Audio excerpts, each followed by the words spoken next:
25শে জানুয়ারি নোদাখালীতে যুব তৃণমূল নেতাকে গুলির ঘটনা ঘটেছিল আর সেই ঘটনায় 5 দিনের মাথায় গ্রেফতার মূল চক্রী সহ 8 জন।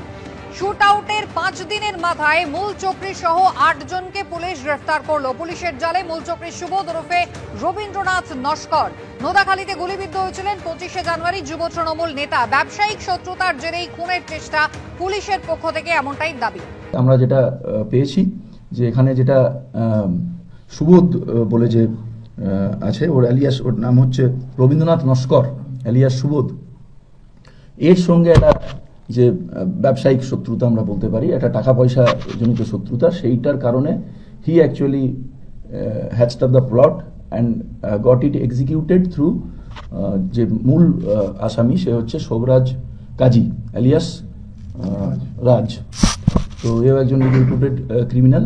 8 জনকে আমরা এখন পর্যন্ত অ্যারেস্ট করেছি, তাদেরকে সব রিমান্ডে নেওয়া হচ্ছে, জিজ্ঞাসাবাদ করা হচ্ছে। আরও 1-2 জনকেও আমরা যাদের কমপ্লিসিটি আছে সেটা আমরা we have been able to identify them, এবং খুব দ্রুত 1-2 দিনের মধ্যে হয়তো আরও একটা অ্যারেস্ট হবে এবং this case is more or less sorted. Palta থেকে প্রয়াগরাজে গিয়েছিলেন বন্ধুরা মিলে। চূড়ান্ত